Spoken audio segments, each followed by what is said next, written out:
What is up, y'all? This is Will, and this is the Restaurant Owners Uncorked podcast, brought to you by us here at ScheduleFly. ScheduleFly is a super simple restaurant employee scheduling software backed by legendary customer service, and we are at a low price point. We have not raised our prices since 2007. Y'all, if you're on pencil and paper or Excel, or you don't have a scheduling software in your restaurant, ScheduleFly will make life easier. I will promise you that. If you're on another scheduling provider, you are probably paying a lot more money than you need to for a lot of things that you don't use, and you may not have great customer service. So ScheduleFly is all about super simple software, legendary customer service, and a low price point. Ask around, look around. We have a 30-day free trial. You can go to schedulefly.com, sign up for a free trial. We are not going to get your credit card, and we are not even going to call you and try to close the deal. We're there if you need us. Otherwise, we stay out of the way. Give it a try. Ask around. Or if you have any questions, you'll find my cell phone number right there on the website on 3 pages. Thank you all for listening to this podcast and watching this podcast. We have done over 500 episodes now, and we're just getting warmed up. Appreciate y'all. Please give us a rating or a ranking or a thumbs up or a comment or something. Love you. See ya. Today's episode is brought to you by Restaurant Store, the ultimate destination for restaurant pros. Whether you're launching a new cafe or prepping for the holiday rush, we've got you covered with top-notch equipment and everyday essentials, all at unbeatable prices. And right now, you can score $50 off your order of $250 or more when you use this code, WebSave50. All together, all one word, all caps, WebSave50 at checkout. Again, that's WebSave50, WEBSAVE50. But act fast, because this deal ends December 31st. Visit webstaurantstore.com to keep your kitchen running strong. All right, y'all. This is Troy Hooper, CEO of Hot Palate. They own Pepper Lunch. If you haven't heard of Pepper Lunch, you will. Brand's been around for 30 years and started overseas. Most of their locations are overseas. They're growing here in the States, and a lot of their long-term growth will be here. Troy is a great dude, and he talked about, just what a great opportunity this is with Pepper Lunch. We talked a lot about what's special and unique about this brand, and we talked about all kinds of stuff. We talked about scuba diving, and we talked about being cool under fire, and we talked about balancing the world of being a CEO and having a wife and having a young son, and we talked about a lot of other cool, awesome people that are in his orbit that many of you probably know, but I'll let you listen to find out who. One of those folks has been on this podcast, although we haven't published this episode yet. Great episode, great dude, Troy Hooper. He has his own podcast. You can listen and learn more about that. Thank you all for listening. Thank you for watching. Please give us a rating, give us a like, give us a comment. Just do something to engage with whatever platform you're on, because that will tell that algorithm that people like this stuff, and it will put it out in front of more people so they get to hear it. Okay, thanks. See ya. Well, I appreciate you taking the time to do this today, Troy. Just do me a favor. Go ahead and introduce yourself real quick. Yeah, so I'm Troy Hooper, CEO of Hot Palate America. That's the parent company of Pepper Lunch Restaurants. We have 520 restaurants in 16 countries and growing quick. We'll actually open 10 or 11 this month. It's going to be a bunch, but growing globally here in North America and Asia, and soon to be other places like Brazil and the Middle East. A lot of international growth. I know. I can't wait. I want to ask you all about that, but I want to start with, I have one thing I was going to start with, which is that I want to ask you about being a master diver, but I see a Denver Broncos helmet there. Did you grow up in Colorado? I'm from Miami. I'm a weird one. I gave up on Dan Marino in 1987 when he lost to the Patriots in the first round of the playoffs, and I knew he was never going to take us to the big game in my mind. So I became an Elway fan, strangely enough, as a kid, and Been a Bronco ever since. I got really lucky. My wife became a Bronco in college because she loved Peyton Manning. He moved over to Denver, but so she went from a Colt to being a Bronco. But we're a Bronco family now, Bronco house. I've got actually some other interesting connections to the Broncos in business, football players and things like that. But I got a couple of those helmets. I'm still got to get a jersey framed. I got a really nice jersey signed that needs to be framed, put up behind me. But yeah. So you and I think are about the same age. You graduated college in '96, is that right? Yep. Yeah, me too. Okay. So I remember those days. I was a huge Elway fan. Yeah. And yeah, man, like those guys getting their butts kicked by New York I and waited a long Redskins. time. I picked a team and then waited a long You time. picked a team Hey, but way the to win. alternative was I liked the color of the Bengals helmets, so I was going to either be a Bengal or a Bronco. So it worked out okay. Man, some legendary games too with Yeah. the drive, the fumble, like all that stuff. Okay. Well, I had to ask about that. Now, tell me about were you in the Marine Corps? No, I was not. Every man in my family before me was in the military. I tried to choose to go to the Coast Guard. They wouldn't guarantee me warm water deployment. I was not going to Lake Michigan or some Alaskan thing, so I said no after taking the test a couple times. But I went to maritime school, so I went to culinary school and maritime school at the same time. So I got my captain's certificate, and ultimately ended up captaining some very large yachts, and also went to culinary school. Ended up being a chef for about 6 years as well. Funny enough, those two things never crossed. I could have been a chef on a yacht and been done with it, but I had to have two, had to run on two rails at the same time for some reason. Well, I don't know why I said Marine Corps. I meant Navy because you're a master dive instructor. Yeah, so I'm a master instructor. I used to co-own the second largest dive travel business in the United States. We had a retail center, and had a travel business, and so I did a lot of diving. I stopped counting at 20,000 dives. I sit somewhere just north of that, probably 500 or 600 above that. But yeah, I've been diving since I was 9 years old.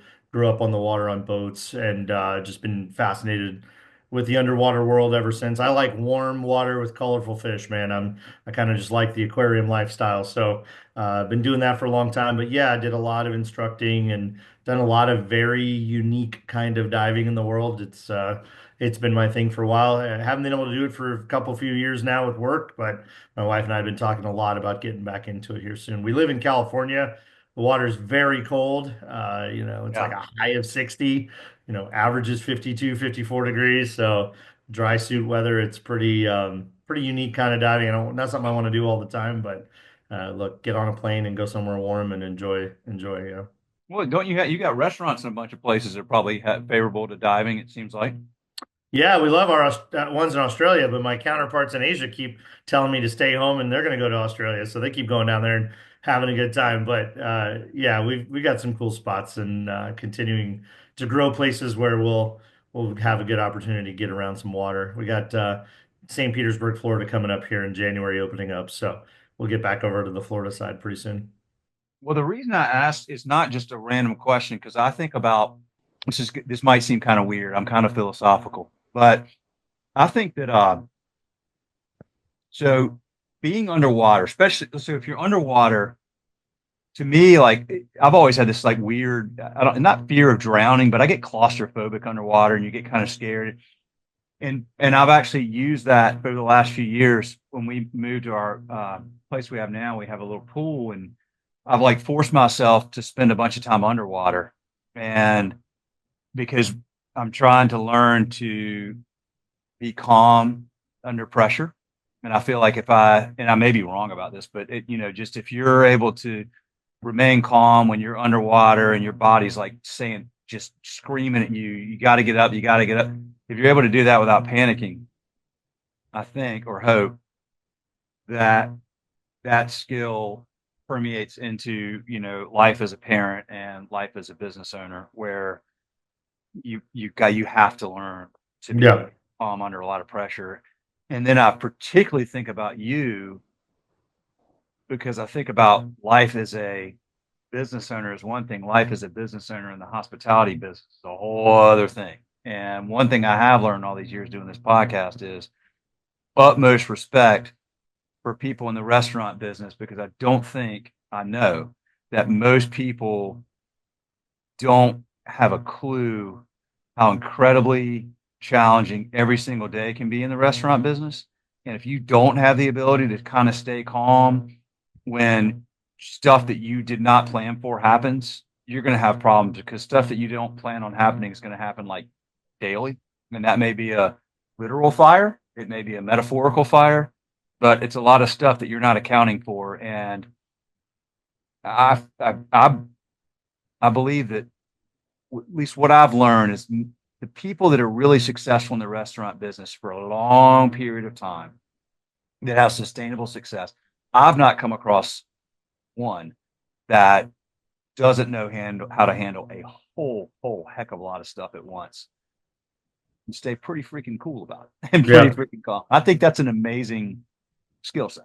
Yeah, you're right. The metaphor is real. Like you have to have a foundation. It really comes down to training, right? It comes down to foundational systems and processes. If you know the system, if you know the process, if you know the mechanics, if you know how something works and why it works that way and why when it doesn't work, what's causing it to not work. And that's a great airline engine mechanic, car mechanic, doctor, all kinds of people, right? That sort of critical thinking is an important thing.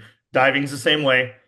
It's all about planning. It's all about equipment checking. It's all about maintenance and making sure but it's really about repetition. Like if you don't do it all the time and you don't practice for things to go wrong, then you're going to react poorly.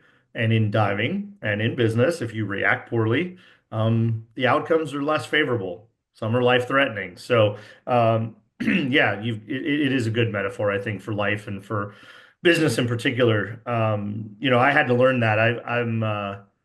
I'm a excitable guy. I'm a high energy guy at times, and I remember being young and nothing was ever my fault. It was, and I knew it wasn't it was somebody else's fault, damn it. But the customer, you can't tell them the customer's out of their mind and you're a crazy person.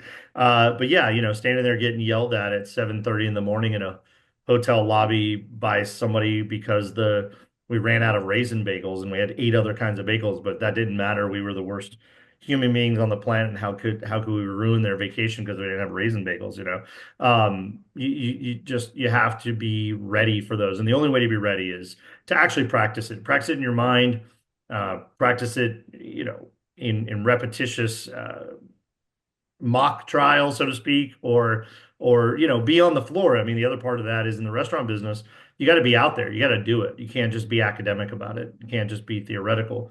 You've got to live it and then really learn from those lessons as you do it, how you could do it better. So you went to culinary school as well. So you've got the chef side of you, and now you're the CEO of a very large and growing franchise business. Well, I guess first, why did you go to culinary school? Did you grow up hanging out in and around restaurants, or what was Yeah, it so my about? dad had construction companies, and one of them specialized in bars, restaurants, and nightclubs.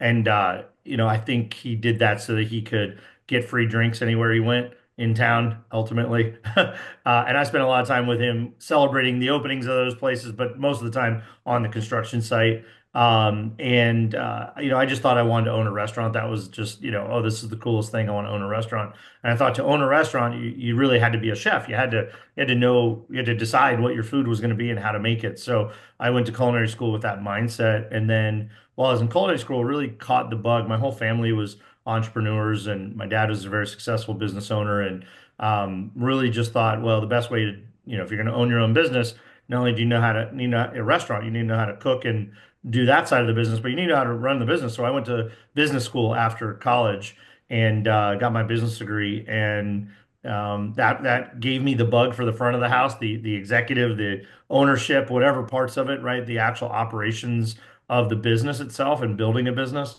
And so now, yeah, that gave me sort of both sides of the card, right? And allowed me to understand the mechanics from inside out and back of the house and front of the house, but also the executive office and management. And I climbed quite a few different ladders and reset my career several times to learn new components of the industry.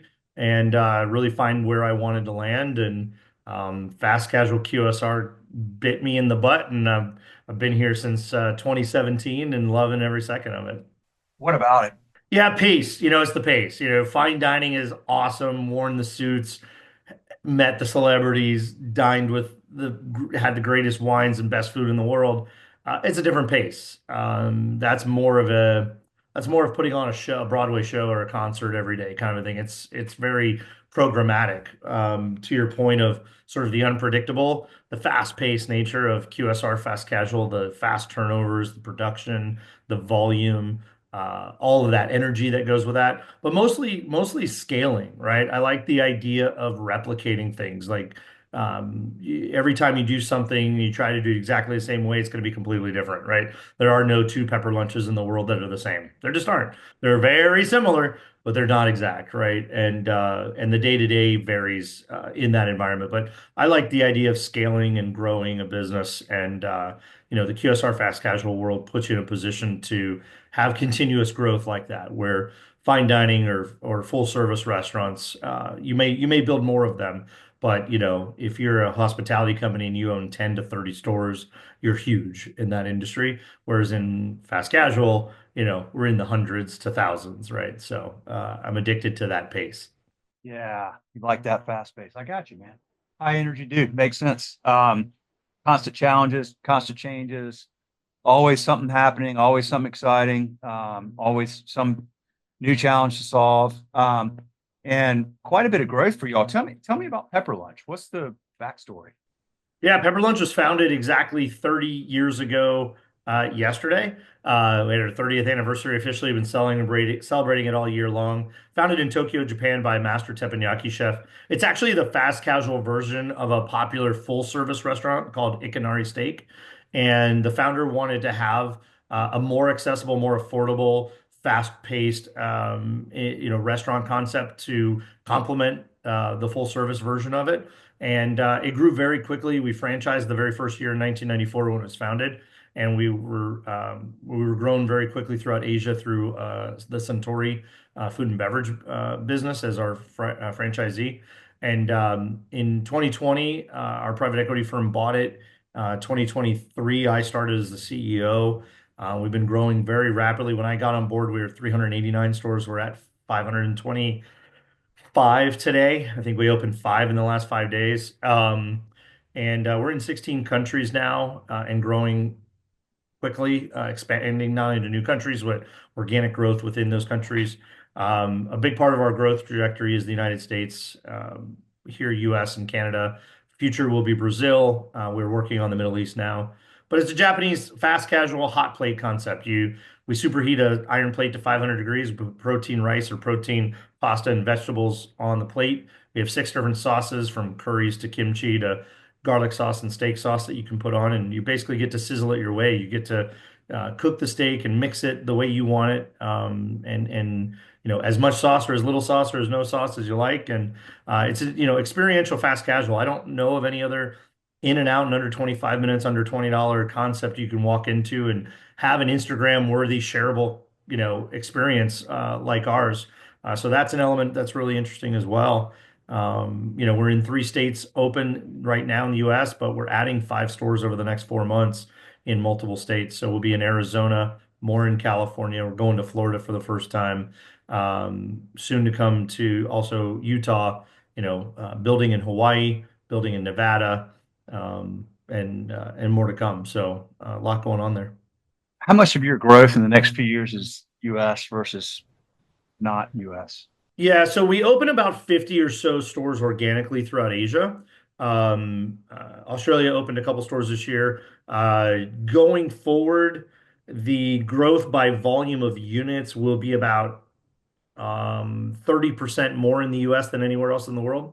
So we'll open, that's sort of over the next 2 to 3 years. So we'll open about 15 to 18 stores in 25. We'll open about 30 to 40 in 26. We'll get into about the mid 60s in 27. When we do that, we'll basically be 50-50 with the rest of the world on their pace. But after that, our compounding growth model based on just the commitments that are made by each franchise group when they come on board, will eclipse that. So by 2028, 29, we'll probably be growing at 90 units a year, where the rest of the world will probably continue to grow around 50 or 60 a year. Yeah, I Yeah, mean, so globally, somewhere between 130 to 150 stores a year is possible about 4 years from now. okay. It seems like it would be really challenging to have all these different countries because you've got all these different laws and different regulations and different everything. But that's where the most of your growth has come beforehand. I mean, how many are in the US now, you said? Yeah, so there's 4 stores open in the US today, and we'll open 3 in January, 1 in February, and then another one in May, April, May. So 5 more coming. So we'll be 9 stores by April or May, and then late next year we'll actually open a bunch of stores, probably another 10 to 12 by the end of the year on top of that. So yeah, all US side there. Going to Canada, we're starting to offer franchise opportunities in Canada. So probably 2026 openings in Canada. And then we're going to Brazil in 27. We're already having conversations in the Middle East. We have 6 countries in the Middle East that we're entertaining conversations in. So we'll probably expect to start seeing stores open early 26 in the Middle East. Yeah, see, you're overwhelming me just telling me this. You've like fried my circuits thinking about. Well, we don't look, we have a global operations system, right? So That's we what I mean. have. How do you train? Like you've got franchisees all over. How do you? Yeah, so couple of things there. In the US, we're fully encapsulated, fully brand owned system. So we franchise here in the US, and we have our own US side team that's supported by our operations team in Singapore. We have a significant infrastructure in Singapore and Japan, and a decent infrastructure in China as well. And so we have people who've been doing this 15 to 25 years with the brand. So we have very robust training teams, onboarding teams, executive leadership, store level leadership, and counseling consultants, coaches, et cetera. So we have a really robust organization that has been doing this for a long time. And so, in Asia, we actually grow through what's called the master franchise model. So we have master franchisees in every major country, and they actually do the selling and supporting, and then we just augment that through brand support. So it takes a lot less of our effort as a brand in Asia, but in the US, it's fully on us as a team to manage that. Yeah, it's a lot, but it's also scales with you over time. You get ahead of that scale. You invest ahead of time in the people and systems and resources that you need, and you meet the need before the needs presented to you. So you get ahead of the ball. But look, been doing it 30 years. I've been doing it 30 years. My COO has been doing it over 40 years. Everybody on our US side team is very experienced. The folks in Asia have been with the brand for 15 to 25 years. So they know what they're doing hand over fist. So, it's just about knowing your business and having systems in place to manage it. How do you decide what markets to go? Like in the States, how do you go? Okay, we're going to go to Utah or Nevada, Yeah. Florida. Like, is that by demand from potential franchisees, or is that Yeah, data? yeah, we opened the US. So we opened the entire country, save a couple of states. We weren't going to do our state registration in like North and South Dakota, for example. But no offense to those guys. If somebody wants to open 10 stores between North and South Dakota, I'll do the registration tomorrow. But just based on demand. Yeah, we've established a national system. We have resources across the country. We've done our supply chain on a national basis. We're already able to support stores in every state, so there's no reason to restrict ourselves. Coincidentally, because most of our stores were already in California, we've had a lot of Western United States interest initially. So we have sold the bottom half of California, Nevada, Arizona, Utah. About to sell Oregon. By the time this goes live, we will have sold Oregon. Washington State will probably come in January. But we've sold big chunks of Florida, Tampa Bay, Orlando, Gainesville, and then we've got some great interest in some places like Atlanta and Dallas and even New Jersey. So we'll continue to see these sort of pocketed growth. But for us, it's a little different. We require our partners to be experienced multi-unit operators. Most of them are multi-brand operators.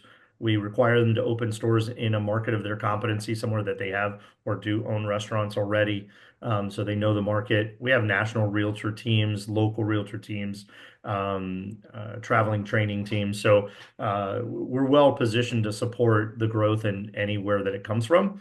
But in using that model, we require our franchisees to open 5 stores inside of 3 years, to help do, market saturation, market concentration launch. And so that allows them the opportunity to educate the local market and community about this brand and give them some accessibility beyond one location that then you wait 2 years for the next location to pop off. We want to get in, make an investment in that community and be a real part of that market. And so with that model, not only provides rapid scale, and a lot of resources that come with that, but it also helps ensure the franchisees' success. They're not sort of hanging their flag on one location and hoping it works. So you're limiting the potential candidates, but you're hedging for, you're just trying to mitigate. World domination. Oh, you're trying to mitigate for the risk. Like when you talk about multi-unit, experienced multi-unit franchisees, typically multi-brand. I mean, I hear that a lot these days. You want somebody that knows what they're doing in a market, has proven they know what they're doing, and has proven it hopefully even with multiple brands. Okay. And That's right. That's right. So like you said, that hedges a lot, right? That puts us in a position that there's nothing that should prevent them from being successful, moving quickly, having the resources, having the team, having the experience, knowing the market well, being able to therefore build quickly and know where to build correctly. All those things play into it, right? And so it reduces the lift on our side, but actually what it does is it reallocates the lift on our side to being much more collaborative. We're much more in the project management side of the business, where we're sitting alongside our franchise partners.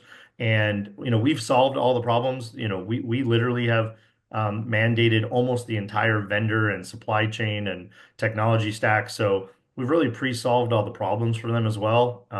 They get to pick their own GC, but a lot of times they end up going with our national GCs that have already built pepper lunches and know what they're doing. So at the end of the day, it's really just simplified project management. At the end of the day, write the check, manage the schedule, push the vendors along. Let's get open. Let's get your teams hired. Let's get them trained, and then we're standing there with you the entire way. So we don't just sit back and say, "Great, you know what you're doing. Good luck." It really puts us in a position to be more collaborative and have a sense of true partnership, to help make sure that everybody's successful in this venture.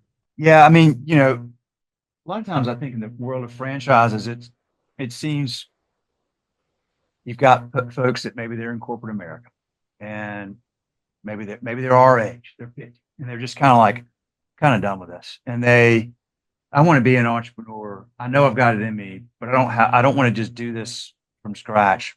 I'm going to take this playbook from this brand and execute on it. And that's all well and good. But you said this earlier, there's the academic piece. And then there's getting punched in the mouth piece, like what Mike Tyson says, like everybody has a plan until you get punched in the mouth. Mm-hmm. It's a hard transition, and it's a lot more challenging than I think most people think. To step into the world of a franchise operation, whether it's in hospitality or salons or whatever it is, but particularly in hospitality, there's just so many moving pieces and parts to the equation. And I think there's the idea of what it must be like, and the reality is sometimes very different for people that are getting to it for the first time. The idea that maybe you could keep being a lawyer, but you could just make the investment and hire some seasoned general manager to just do it for you. I feel like that's maybe not always going to be a recipe for failure, but it's more likely. And so what you're doing is you're trying to just get rid of all those challenges, even the financing piece. I would imagine, like, first time you got to get, what do? I go get an SBA loan, or you've got people that, like, you're just kind of eliminating all those layers on the front end. You're also limiting your number of candidates. Yeah, absolutely. Yeah, we could have. I tell my bosses all the time, I could have sold 300 stores by now. if I wanted to sell them in 1 to 3 packs to Bob and Susie, the salon and literally the salon and body shop owner, right? Cash flush, been running businesses, always wanted to run and own a restaurant, but have never done it before, right? Could have sold 300 of those easily. We've sold 90 units to 9 partners. Sorry, correction, apologies. 75 units to 9 partners. And with profiles. Now, look, a mixed profile. We do have some folks that were in corporate America that did put a team together, but they've done this before for somebody else in the corporate structure. They know how to open and operate and manage a good restaurant. Just because they weren't owners of a franchise system before, didn't really matter. But sure, we had those conversations a little bit deeper, a little bit longer. We made sure that this was right for them and they were ready. But yeah, we're taking the slower, more methodical, more success-driven approach. The long term, we're playing the long game here because we want partners that are going to have these stores for 20 and 30 years and be proud of them. They're going to do well. They're going to make money. They're going to be easy for them to operate and replicate. So we're taking that much deeper relationship, much deeper, quality conversation and concentration now for the long-term success of everybody, for sure. What percent of the candidates who approach you with interest wind up becoming Pepper Lunch franchise? We have 2,178 inquiries, and we've signed 9 agreements. How many of those are ruled out? Like, walk me through that. Yeah. We've had about before you. Yeah, we've had about 400 real potential inquiries. How many of those, like, have I said no to 300? No, I haven't. People self-qualify, right? You go through the process, you go through the information sharing, you go through the qualification and vetting process. I would say we've had probably 8 or 10 groups get deep into the conversation and it not make sense for them or us. But yeah, there's a lot of, it's really easy to fill out an inquiry form, right? But in the conversation, I'd say definitely about 300 of them were actual restaurant operators. But again, small independents could only do 1 store, could only do 3 stores.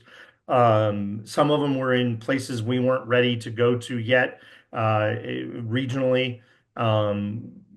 So it's kind of a mix, but yeah, we're letting the operator raise their hand, come to the table, learn everything they need to learn about the brand, us learn everything we need to know about them, and then we're mutually making a decision to get married or not.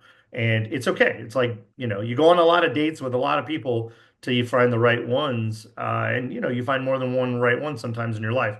In that case, I mean, it's sort of like that. We have to be very thoughtful and very cautious, because once we do this, there's essentially no getting out of it, and getting out of it's super ugly for everybody, and nobody wants to go through that. So we're just making sure, and that doesn't mean we're being picky. We're making sure that they know this everything about this, and it meets all their needs, and that they believe in it, and they believe in the scalability of it. So it's a two-way relationship for sure. Well, you mentioned like sometimes you get really deep and then y'all just mutually decide or whatever not to move forward. Like, what's an example? Like, what would happen at that point in the conversation where you or they are like, Yeah, we've had one recently where, most of these groups are multi-partner groups, right? There's as little as 2. We don't have any single owner people. Like, they're all groups. And one person's in love with the idea.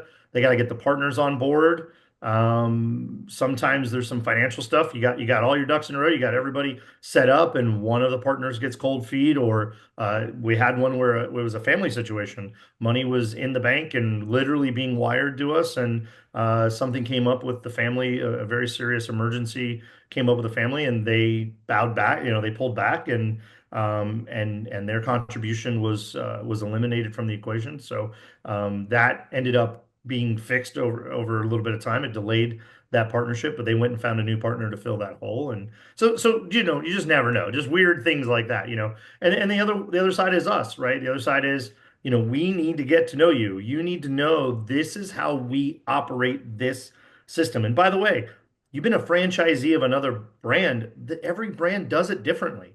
They all Yeah. have different philosophies, different mindsets, different systems, different mandates, different levels of service. We're very hands-on. We're very in the business with you. We're very controlling of the brand. This thing's been running for 30 years, over 500 locations.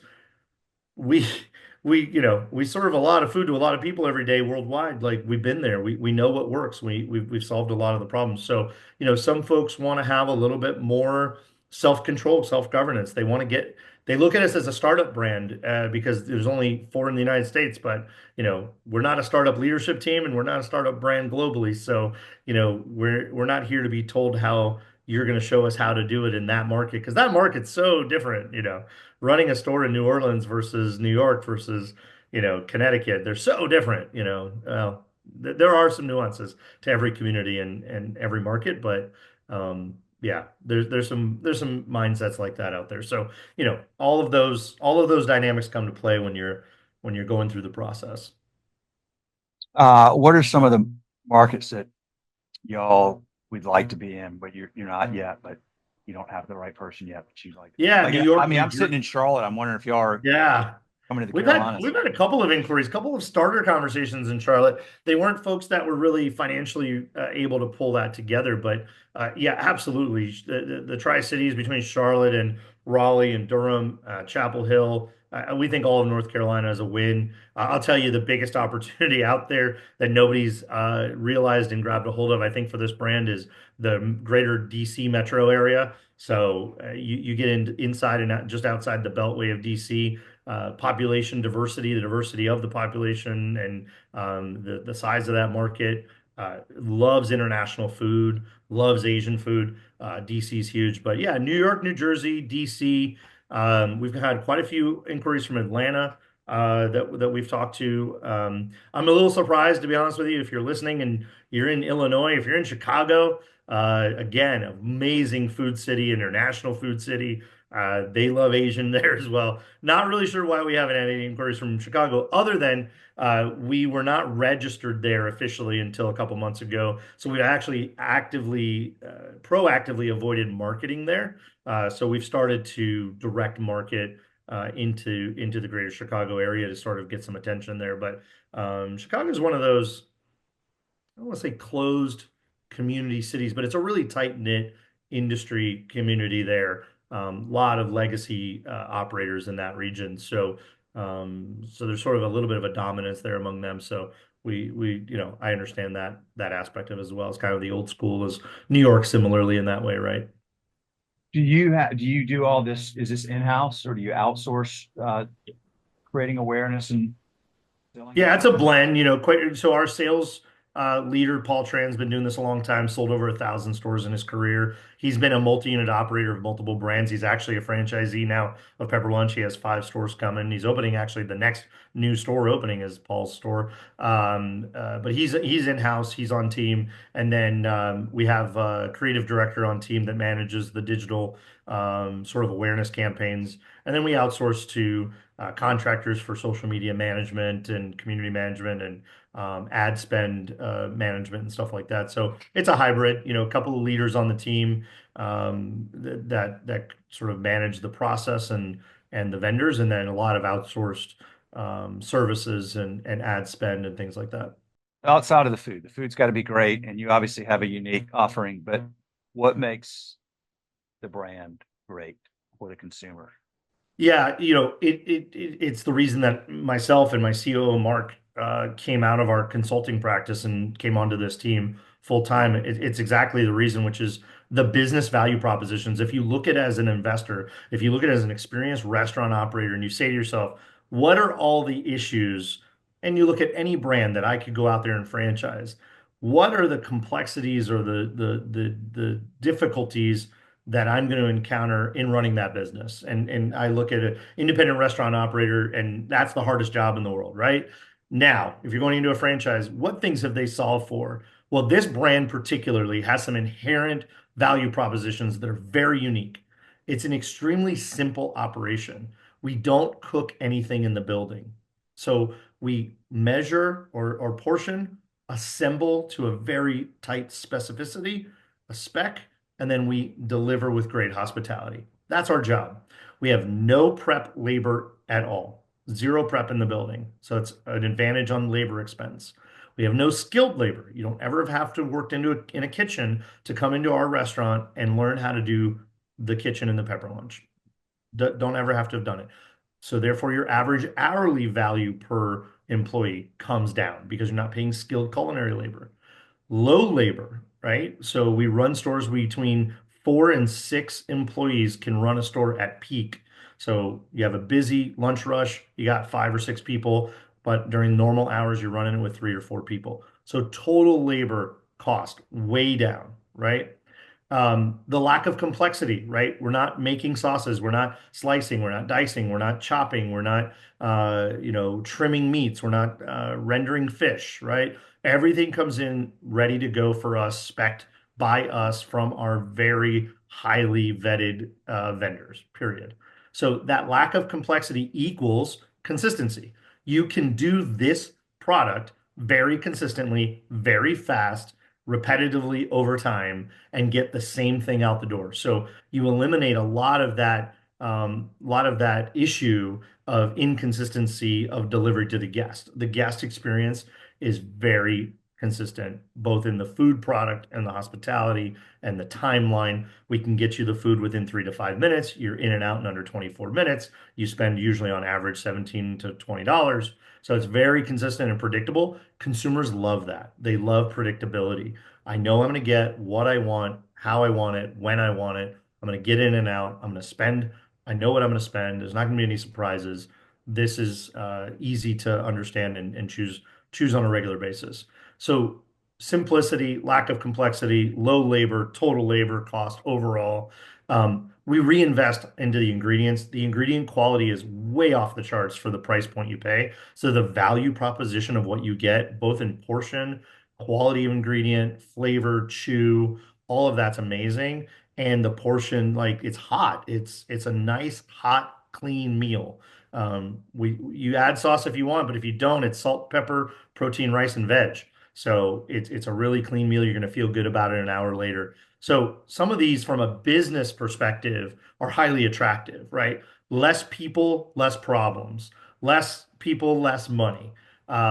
Consistent delivery. I don't have to have complications that, oh my God, they forgot to make the roux or they didn't, chop enough of the onions or whatever, and now I can't catch up. None of that exists. If you can open a box in a vacuum pack, you can serve our food. We even solved the rice problem. Like rice is not easy to make if you aren't Asian and don't do it or Latin and haven't done it your whole life, right? So we've gotten that down to 3 buttons across 2 machines. So it's washed, rinsed, hydrated, put into a cooker, you push a button, and 15 minutes later, you've got the perfect consistent rice. So we've really just taken all of the guesswork out of it. And as a business owner, investor, franchisee, man, that really makes me feel good that I can open 3, 5, 10 of these in the next couple of years and be successful. Really, the hardest thing we do is pick real estate. After we pick a great partner, real estate is what we spend the most time on because you're going to be stuck for 10 years. And if you make a mistake in real estate, there's almost nothing you can do to solve that. It doesn't matter how much you spend in marketing. Sometimes you actually cannot overcome the real estate problem. Hey, y'all, running a restaurant, as we all know, is no easy task, but Webstaurant Store has your back.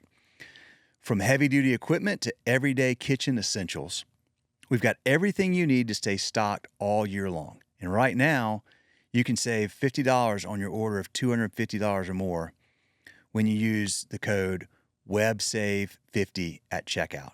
That's WEBSAVE50,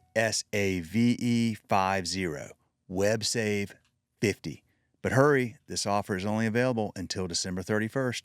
Visit webstaurantstore.com today to snag some savings. And y'all, I'll throw in this piece. That's what they asked me to say. These folks are awesome to work with. They have a great website, highly regarded, a lot of happy customers, and we're super stoked to have them as a sponsor. So go check them out, webstaurantstore.com. And again, that code is WEBSAVE50. Thanks. Where is a typical pepper lunch?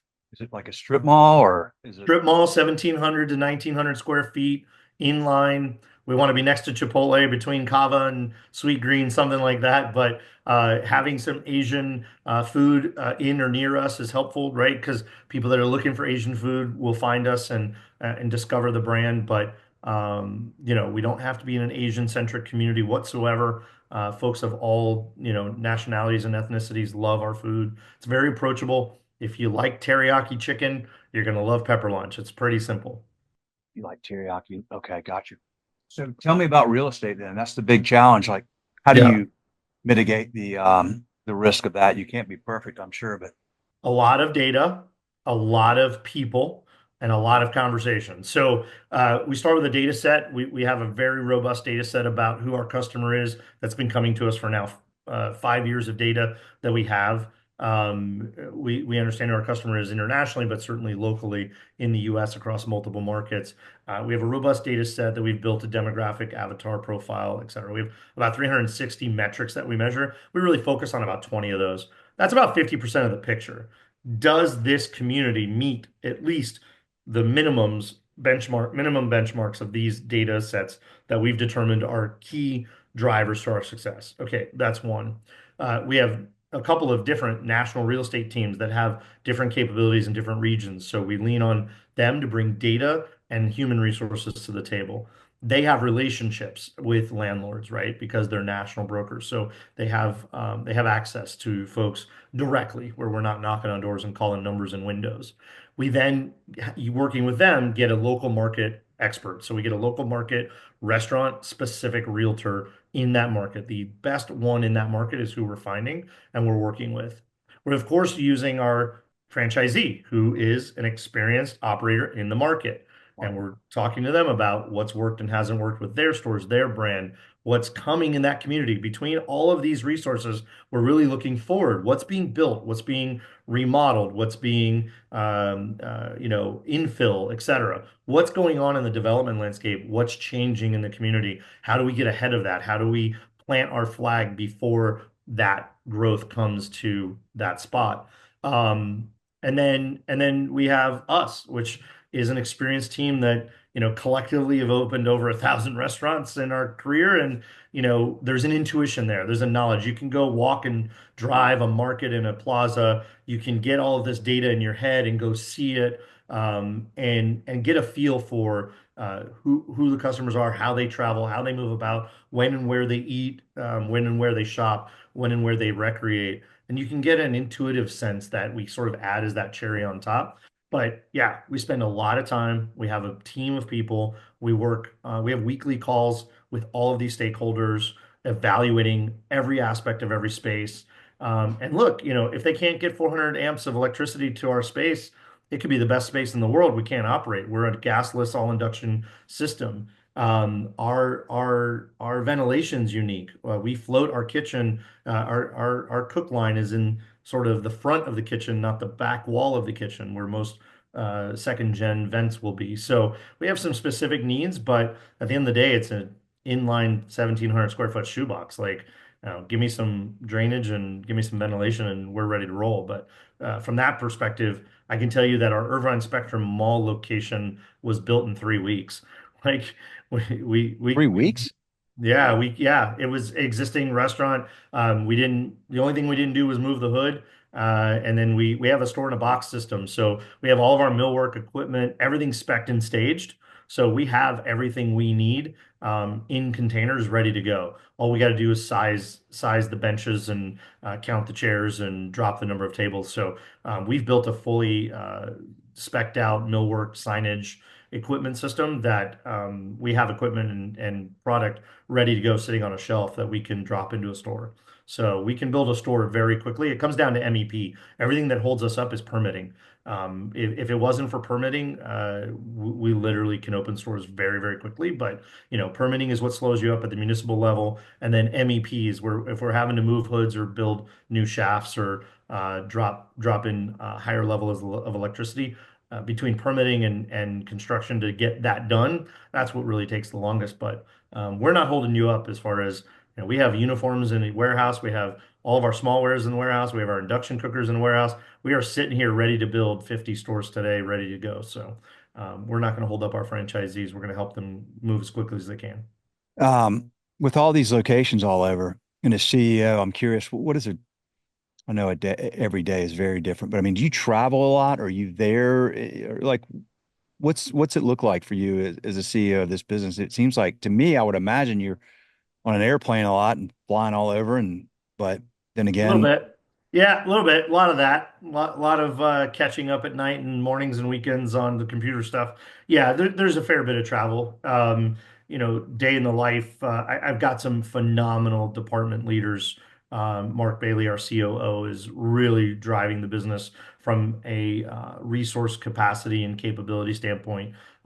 He manages our head of real estate and development on the construction side. He manages the training team. He's 50% of the procurement and supply chain management system. But we're heavily backed by our partners throughout Asia. Our business operations center in Singapore has 77 employees whose entire job is to support the global operations and sales and marketing and all that stuff. So we've got some great people in place. But yeah, for me, my job is to give the tools, resources, knowledge, and experience, and ultimately wave the wand of yes or no over a lot of decisions every day that they work on. But we've got a phenomenal professional experienced team that's out there doing it every day, and most of them are out on the road. We gather in our HQ office once a week. Mark's there probably 3 days a week. I'm there maybe 2 days a week. But we're really a decentralized management system so that the folks that need to be out with our franchise partners and on sites and getting things done are out there doing that. who are some of the folks in the industry that you admire a lot and have learned from your peers? Oh my God, that's a long list.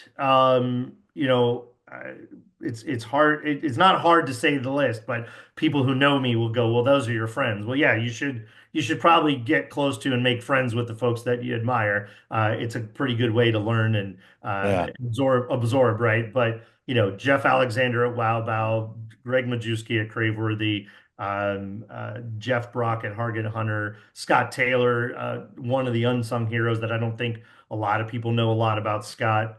He's now leading Cherry Bounce, but was at Walk-Ons, helped build Walk-Ons Sports from a couple of stores to over 80 stores, 75, 80 stores. So yeah, there's kind of a long list. Josh Halpern at Big Chicken, a guy who came from outside of restaurants, specifically what was adjacent in the beverage business.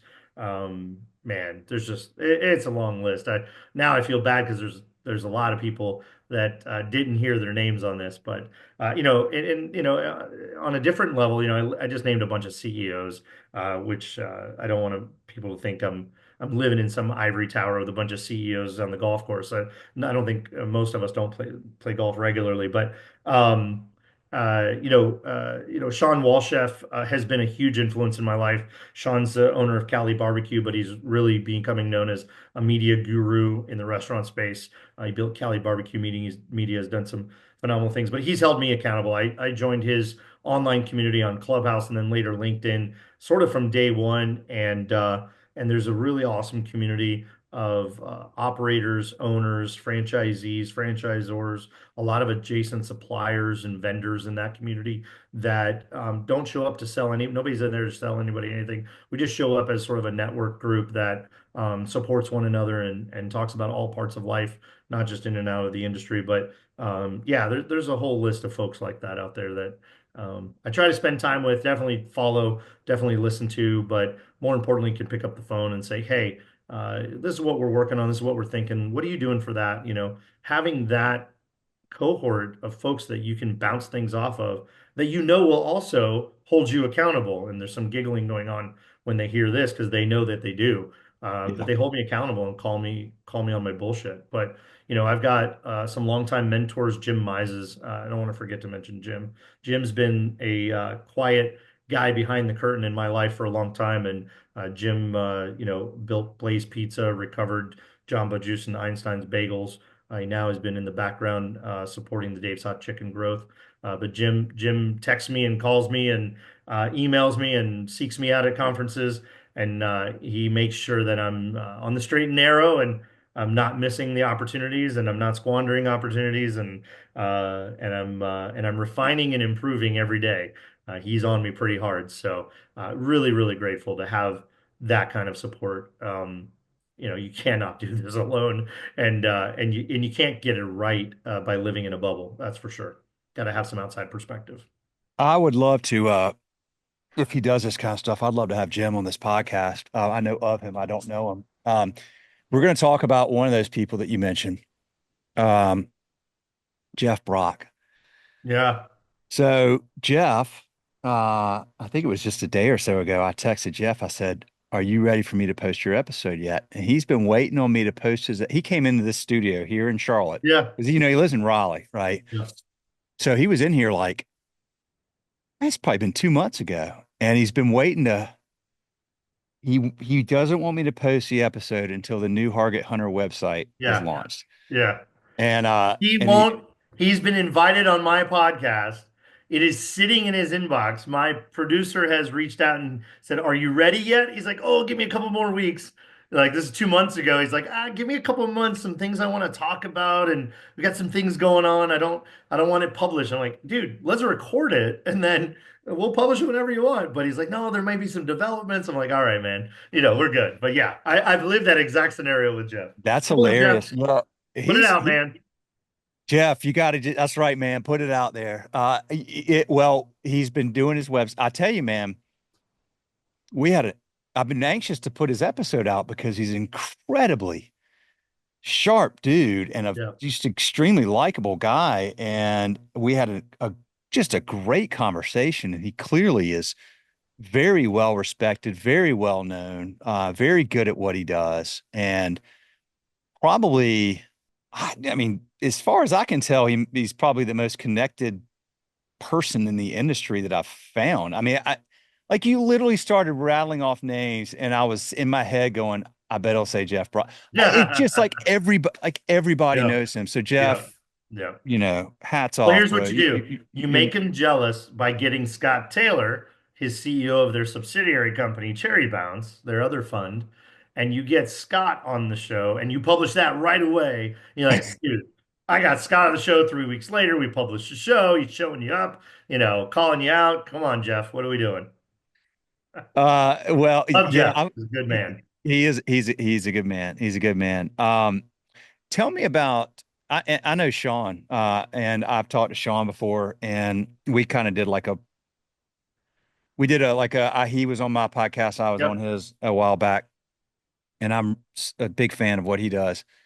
Y'all have this thing on LinkedIn. I joined it one time because I was logged in, I saw, and I was there a little bit, and but so this is walk me through it. This is recurring. Yeah, yeah. So And every Wednesday and Friday okay. at 10 a.m. Pacific, 1 East, it's called the Digital Hospitality. Gosh, we don't call it a club. It's the Digital Hospitality, Digital Restaurant Influencers. He got all kinds of names for it, but Digital Hospitality Group or the Restaurant Influencers Group. We started on Clubhouse maybe almost a year into the pandemic. We all kind of met each other on that audio app where you could come in and it's basically just a sort of a roundtable environment, a topical based or personality based roundtables. We moved it over to LinkedIn a couple 4 or 5 months ago because LinkedIn has an audio thing. They've since that's changing, so now we're recording on Riverside and publishing it on lots of social media channels like as a live thing going on. But basically, it's just a roundtable. It's a mastermind roundtable networking group. It's probably, 20, 25 people that are pretty consistent, the same folks. And then, every show, every conversation, 5 to 8 new folks find their way into the conversation. We want all kinds of new people to come in. We talk about all kinds of things. It's not just industry tech. It's not technical to the industry. We talk about all kinds of things around ownership, operations, enterprise, entrepreneurship, media, social media, just all kinds of topics. And at the end of the day, it's just a really inspiring space. It's a space to take a break from the day-to-day grind to get with a group of people that everybody's there for the purpose of being friendly and supportive and welcoming and encouraging and Does business get done? Sure. People meet each other and they connect, and you may discover a vendor, you may discover a partnership, all kinds of things. I have certainly benefited financially and in business from relationships, and I hope I've given a lot more in sharing and knowledge and friendship than I've received. But that's what it's all about. It's a great group. It's totally open. You just log on and join, and we encourage you to come on stage and introduce who you are and tell us what you do, and then whatever the topic or conversation of the day that's been put on the docket, everybody sort of opines. Sean kicks it off with a story or why we're talking about that, or whoever might be hosting as a guest host talks about what was the inspiration for the conversation, and then everybody else just chimes in and gives their thoughts. And I know most people leave that space every week after an hour and 15 minutes, lighter, happier, feeling better about the day, feeling inspired, feeling supported, feeling seen and heard. It's we're all sitting, like I'm sitting in my home office, you're sitting in a studio. We're all not really gathering as much as we used to and as much as we should. So now we find spaces like this digitally to gather, right? Either in conversation like you and I are having, or in groups, and wherever that's possible. But that relationship, that group has turned into a pretty large mob of people that get together occasionally at the National Restaurant Association show. Is kind of the annual gathering. We try to get everybody to get out there. But man, folks are meeting up with each other all over the country, all over the world. Scott Turner came over from England. We had people go over to England and meet Richard, and yeah, it's really cool to talk to somebody for a couple hours a week or an hour or two a month, and 3 years later meet them in person. Yeah. It's pretty Yeah. exciting, pretty cool stuff. So Wednesdays and Fridays, 10 Pacific, 1 Eastern on LinkedIn. What's changed on LinkedIn? They're making it harder for y'all to. Yeah, actually, I've been traveling and a little busy. I've missed the last couple conversations, but LinkedIn's changing the tool, the audio tool itself. They're changing it, making it a little bit more difficult to just jump on and host an audio event. So we're sort of scrambling, not scrambling, but we're adjusting to find another way to gather in a space, and then that's being just pushed out on. Riverside can stream live. I think StreamYard and some other ones do that as well. Can stream live on multiple platforms. So it's going out to the Cali Barbecue and Digital Hospitality and Restaurant Influencers pages. So it's hosting not only the show live on those pages as lives, but it's also recording the shows and posting them. So you can actually listen to these conversations on those channels after the fact as well. And then a lot of the members of the group that are pretty regular will repost it or post their own versions of the conversation on their channels as well. So, as you travel around, you obviously um, are on podcasts. You have a podcast. You listen to podcasts as well. I do a little bit. I'm a weird podcast listener. It's what fascinates me about people who listen to all of somebody's episodes in succession. I get that because we were jonesing for Yellowstone last night and Silo and all these other shows that we watch online, right? So I get that from a TV perspective, but I don't do that on an audio. I don't know why. So I follow like Diary of a CEO, Acquired, Simon Sinek, Will Gadara. I probably follow six or so podcasts. Obviously Sean's stuff, but I can see Sean's stuff on LinkedIn pretty regularly. But I follow a handful of podcasts, and then I scroll them and I listen based on the topic. So boy, that title and description headline better be right, or I'm not listening. Or the person, right? Somebody I'm fascinated or interested to hear from as a specific person. And I do that for Sean's show too. Do I listen to every? No, you can't. The guy's putting out like 5 podcasts a week across 3 different shows and platforms. But yeah, I kind of scroll and I'm looking for the topic, and it might be something I'm just interested in generally, or it might be something I'm looking to learn, or it's that person and I really just want to hear about their journey, right? And why they're so good at what they do or how they've gotten to where they've gotten. So that's my form of consuming. I don't generally listen end to end book, session by session, episode by episode necessarily to every podcast. But yeah, I'm flattered that some people do mine apparently, because that's it's pretty wild. That's all. Oh, yeah. Well, how many? Tell us about your podcast. Yeah, it's called the Pineapple Perspective. Mostly hospitality industry people, but from all gamuts, not just restaurants and operators, but vendors and technologists and suppliers and things like that. Really, the thesis is that the pineapple is is the international symbol of hospitality. A lot of people don't know that. If you haven't been in hotels, that might be foreign to you. But the pineapple perspective is really the fact that we're bringing the perspective of hospitality to every business. I think every business is in the hospitality business, whether they know it or not. Everybody thinks they're in the people business if they're learn that old adage that, every business is in the people business. But I think if you take it a step further and you think about how you make people feel and how people feel not only about your brand, but you, your employees, your product, your services, et cetera, I think it's really about elevating the people part of the business and interaction to really a level of hospitality. I think any business can do that. It doesn't matter what business you're in, you can bring hospitality mindset to what you do.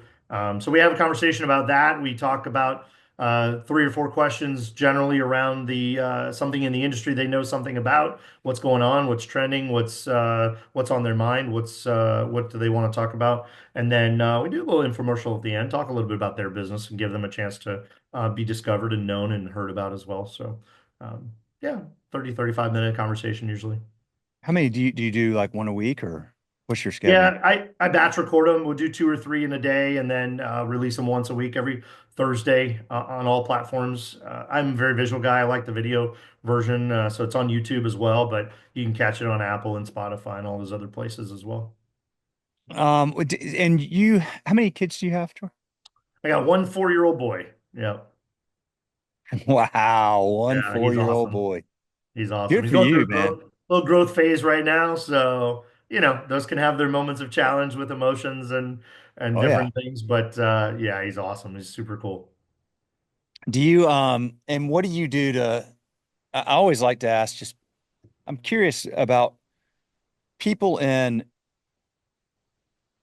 roles like a business owner or a CEO or a restaurant owner or whatever. It can be an all-consuming thing. I think a lot of people that have the focus and drive to get to where you are can sometimes lock in so heavily on the work that the balance gets hard. And I I particularly like to ask people what they try to do for their mental health and physical health to keep that because that's, to me, like that stuff's really important because the business and everything else is almost downstream of that because if you're taking care of yourself, Yeah. whether it's through meditating or prayer or whatever, your mental health, and then your physical health, just, you know, doing things to take care of your mind and your body are important because it gives you what you need to sustain what it takes to be successful in a high demanding job for a long period of time. Yeah, add a little complexity in my life that um, a lot of what I have to deal with is in Asia, and they start the day at about 4:30 in the afternoon, California time. Yeah. So I work a full day and then I work a little bit, another half a day after that. Yeah, look, at family first. I very early on when I saw what this was going to take, blocked time. So I do time blocking.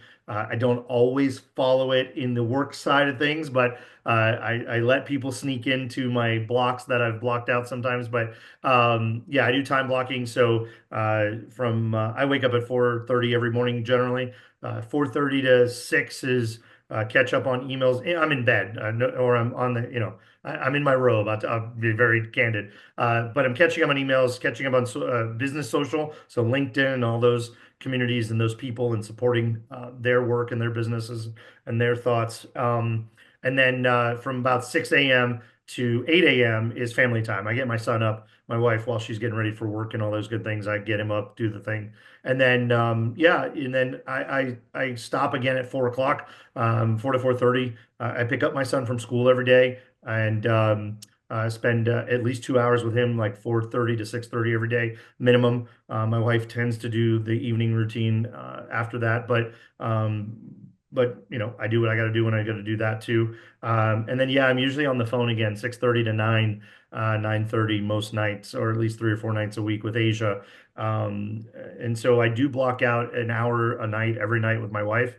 We either watch a episode of Yellowstone, or we catch up talking, or we talk about, life and plans and, finances or whatever's got to be done. But, a little bit of time blocking in there. I do try to take time out during the day. I try to block about 2 hours a day to catch up on my own work, not be interrupted.